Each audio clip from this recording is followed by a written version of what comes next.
Good evening to all fans of action movies. Today, we bring you from the most dangerous prison in the world. But that's not all, no. We sacrifice and bring you the most notorious criminals in the world because crime is a talent, according to Muhammad Hannity.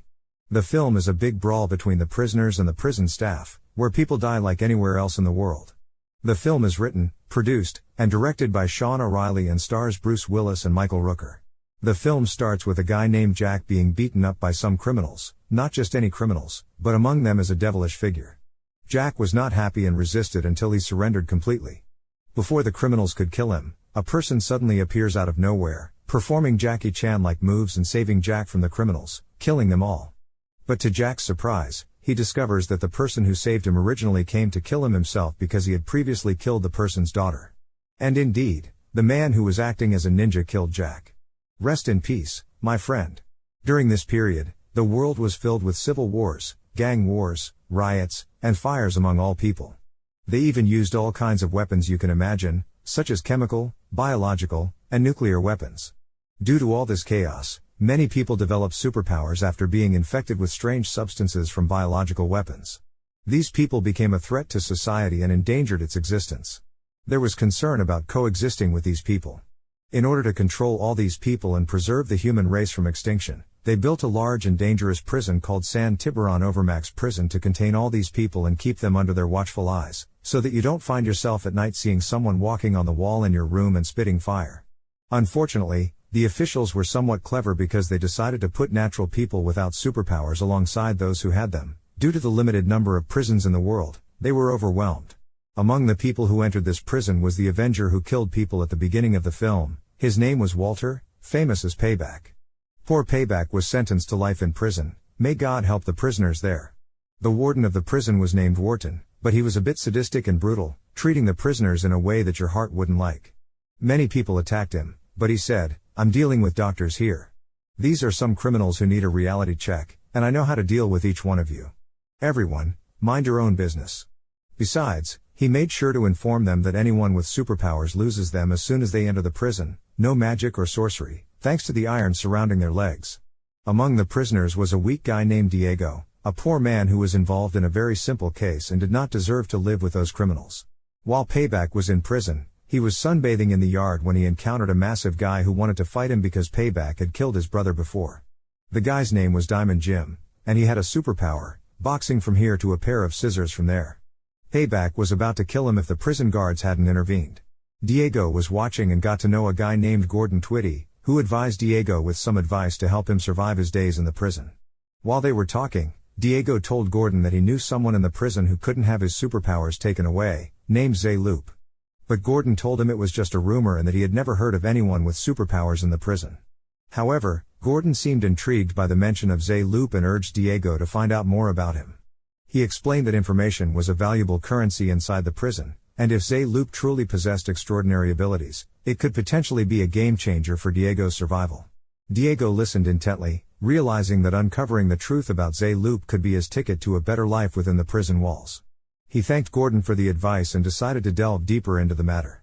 Over the next few days, Diego discreetly gathered information from fellow inmates, trying to piece together the puzzle of Zay-Loop's existence. He approached different prisoners, cautiously inquiring about the rumored individual. Some scoffed, dismissing Zay-Loop as nothing more than an urban legend. Others seemed to believe there was some truth to the stories but were reluctant to share any specific details. As Diego continued his investigation, he stumbled upon an older inmate named Marcus, known for his vast network of connections within the prison. Diego approached him cautiously, hoping to gain some valuable insights. Marcus was known for his resourcefulness and his ability to acquire almost anything behind bars. After some convincing and a few favors exchanged, Marcus agreed to help Diego get closer to the truth. He explained that Zay-Loop was indeed a figure of interest among the inmates, but information about him was scarce. It was rumored that Zay-Loop had been in the prison for years, evading the scrutiny of both inmates and guards. With Marcus's assistance, Diego managed to arrange a meeting with an inmate who claimed to have seen Zay-Loop in action. They met in a secluded corner of the prison yard, where the tall walls provided some semblance of privacy. The inmate, named Ricardo, was wary but intrigued by Diego's persistence. Ricardo recounted a fascinating tale about Zay-Loop's abilities. He spoke of a man who possessed an extraordinary control over time itself. According to Ricardo, Zay-Loop could manipulate the flow of time, slowing it down or even stopping it completely within a confined space. It was an ability that defied the laws of nature and captivated the imagination of those who heard the stories. Diego's mind raced with possibilities.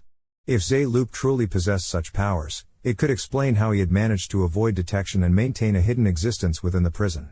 It also meant that Diego might have a chance to learn from him, to acquire some knowledge or skills that could aid in his own survival. With renewed determination, Diego thanked Ricardo for sharing his account and promised to keep their conversation confidential. He knew he had stumbled upon something significant, something that could change his entire experience in the prison. Armed with this newfound knowledge, Diego began to formulate a plan. He would find a way to make contact with Zé-Loop and learn from him, whatever the cost. The prospect of unlocking the secrets of time manipulation filled Diego with both hope and trepidation, as he ventured further into the enigmatic world of the prison, where extraordinary abilities seemed to lurk in the shadows. The supervisor suspects Diego and tries to find out what he's hiding, but Diego tells him that he doesn't know anything and that Zé-Loop only asked him to work in the cafeteria. From the first moment, Diego spilled the beans and spilled everything, much to the amusement of his friends. Meanwhile, Walton goes to Zé-Loop, expecting him to hand over the money and complete the operation, but it messes with his mind, and he can't figure out how to use his powers again. That's when Zé-Loop lets him off the hook and tells him that the money will be very close and won't cross his mind. Zé-Loop appears with a tablet device and starts playing with a few things as if he were a prison hacker. He also had a handcuff attached to him, which he used to carry out the commands given to him.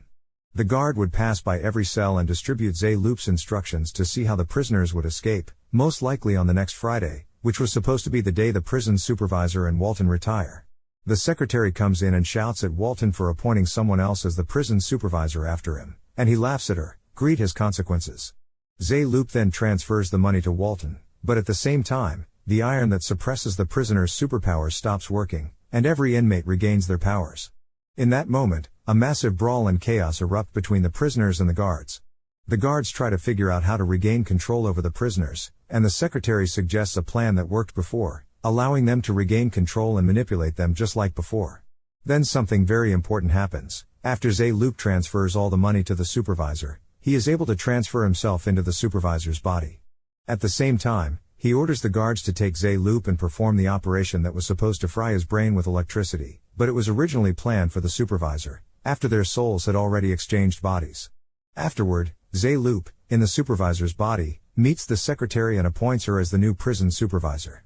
He then escapes from the prison, considering the transferred money as his own, ensuring he can live with it without it being diminished, and thus he laughs at Walton, who is presumed dead, a complicated mind indeed.